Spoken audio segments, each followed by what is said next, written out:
ज्ञानवापी के वजूखाने में मौजूद गोलाकार आकृति को लेकर हिंदू पक्ष और मुस्लिम पक्ष के अपने अपने दावे और दलीलें हैं। हिंदू पक्ष को वजूखाने में मिली गोलाकार आकृति में शिवलिंग नजर आता है, तो मुस्लिम पक्ष इसे वजूखाने का फव्वारा बता रहा है। अब ये फव्वारा है या शिवलिंग, मामला जिला जज की कोर्ट में है। हिंदू पक्ष की तरफ से अपने दावे को मजबूत करने के लिए गोलाकार आकृति की कार्बन डेटिंग और वैज्ञानिक जांच की मांग की गई। जिला जज को इस मांग पर आज फैसला सुनाना था, लेकिन फैसले से पहले ज्ञानवापी केस में एक याचिकाकर्ता ने कार्बन डेटिंग का विरोध किया, तो आज मुस्लिम पक्ष ने भी कार्बन डेटिंग नहीं कराने की फरियाद कोर्ट से की।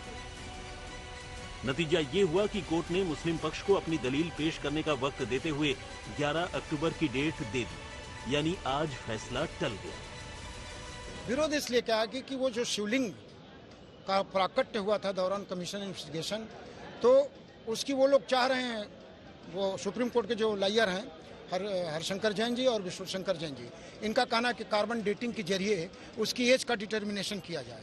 हम लोगों ने कहा कि अगर कोई भी साइंटिफिक मेथड अपनाया जाएगा कार्बन डेटिंग, तो निश्चित रूप से शिवलिंग से पार्टिकल लिया जाएगा, केमिकल हो चाहे फिजिकल हो। अगर वो पार्टिकल लिया जाएगा तो शिवलिंग डैमेज हो जाएगा।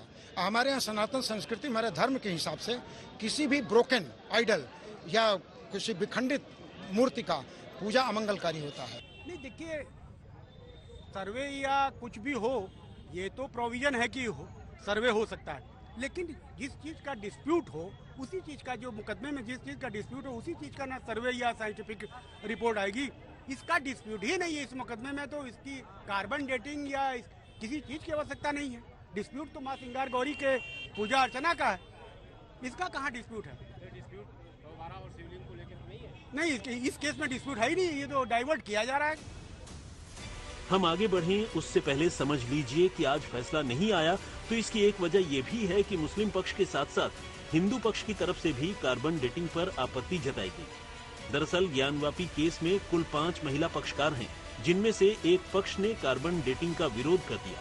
इसे समझने से पहले सुनिए ज्ञानवापी पर कोर्ट पहुंची 5 महिलाएं कौन हैं। नंबर 1 राखी सिंह, नंबर 2 लक्ष्मी देवी, नंबर 3 सीता साहू, नंबर 4 मंजू व्यास और नंबर 5 रेखा पाठक। राखी सिंह ने कार्बन डेटिंग का विरोध कर दिया, ये कहते हुए कि इससे कथित शिवलिंग को नुकसान पहुंचेगा।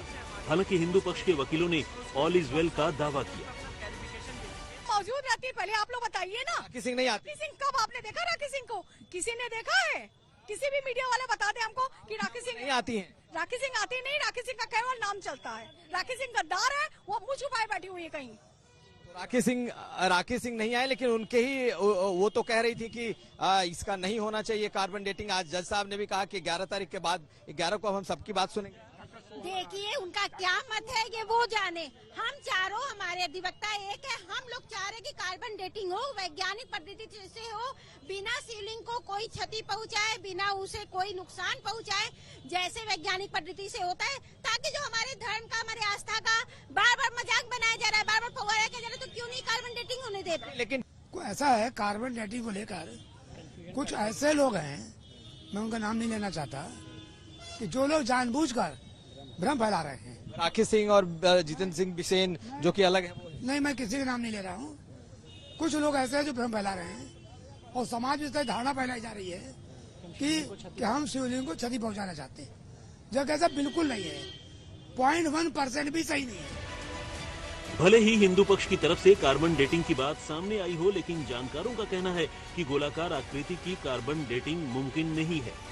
चट्टान की, जिससे आमतौर पर शिवलिंग बने होते हैं, उनकी डेटिंग मुझे लगता है कि थोड़ी सी समस्या से भरी हुई होगी, क्योंकि वो चट्टान अगर इग्नियस है तो उसकी रेडियो कार्बन डेटिंग नहीं होगी, उसके अंदर रेडियो कार्बन होगा ही नहीं। अगर वो सेडिमेंट्री रॉक से बना है, उस केस में उसके अंदर रेडियो कार्बन हो सकता है, लेकिन हम आयु चट्टान की नहीं निकालना चाह रहे हैं। हम आयु निकालना चाह रहे हैं उस शिवलिंग की, यानी वो शिवलिंग कब बना है।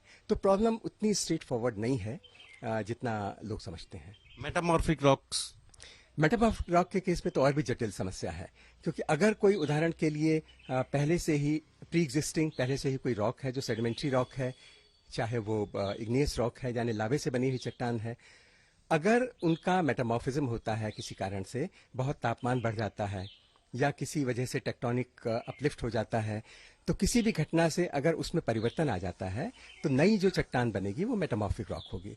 उसकी डेटिंग तो इस तरीके से संभव है ही नहीं। अब सवाल यह है कि आगे क्या होगा। तो सुनिए, 11 अक्टूबर को वैज्ञानिक जांच पर सुनवाई होगी। मुस्लिम पक्ष वैज्ञानिक सर्वे के विरोध में बहस करेगा। बहस के बाद जिला जज फैसले की नई तारीख तय करेंगे। तय तारीख पर जिला जज वैज्ञानिक सर्वे पर निर्णय सुनाएंगे।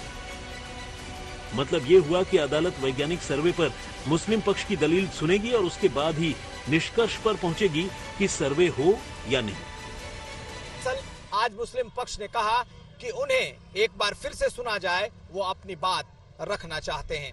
अब 11 अक्टूबर को मुस्लिम पक्ष को सुना जाएगा और उसके बाद ही कोई डेट या कोई तारीख आएगी जब इस पूरे मामले पर फैसला आ सकता है। लेकिन हिंदू पक्ष को लगता है कि उन्हें कोई झटका नहीं लगा है। अदालत को पूरी तरीके से बातें सुनने का और संतुष्ट होने का अधिकार है और जब तक अदालत पूरी तरीके से संतुष्ट नहीं होगा तब तक किसी तरह की कार्बन डेटिंग या अदरवाइज जांच के आदेश नहीं हो सकते। ऐसे में 11 अक्टूबर को अहम दिन होगा कि आखिर मुस्लिम पक्ष कहता क्या है। कुमार अभिषेक, वाराणसी, आज तक।